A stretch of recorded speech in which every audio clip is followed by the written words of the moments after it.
Cassie, another thing happening in the weather world, I guess you could say, or in the science-y world. Yes. NASA's launch of Artemis II tomorrow.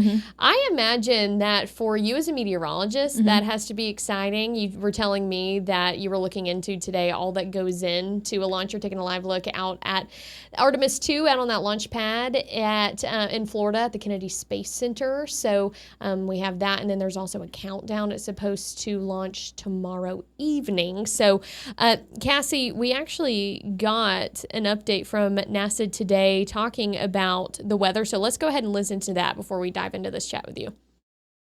Look outside right now, great weather. Hopefully we will keep all of that, although the breezes continue to be an issue for us, but a minor one for us in terms of weather.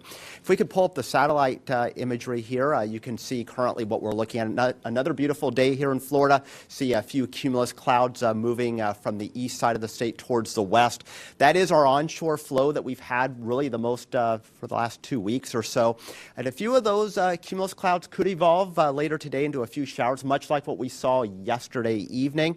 And again, that's going to be one of the watch items for weather as we go into tomorrow and tomorrow afternoon as well.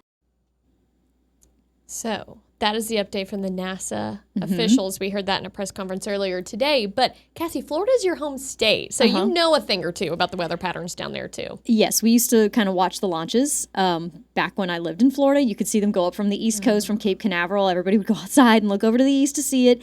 And it's really cool when you can see them when it's dark outside, because then you can really see the rocket go up. This one is not going to go up during the nighttime. It's going to be happening at about 6:45 p.m. tomorrow if all goes well. As he was mentioning, the gentleman from NASA, the weather's looking pretty good. That easterly wind flow is favorable for this launch. According to what I was reading a little bit earlier, they're saying it's an 80% go as of right now. Now, there are a lot of criteria that they look at. They look at everything from the temperature, and this is even before they even roll the rocket out to the launch pad. Then once it gets to the launch pad, they look at everything from temperature to lightning. There can't be lightning within 10 nautical miles of the launch pad, because the cloud-to-cloud lightning can be a problem once the rocket launches and goes through the clouds.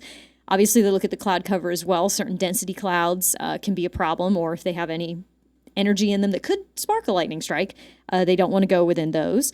And they even look at solar activity. If there's like solar storms going on or solar energy impacting the Earth, that can also affect communications with the rocket once it is launched. So that's why there's so many windows that they try to aim for. And you often see these launches get pushed back because everything has to be just right.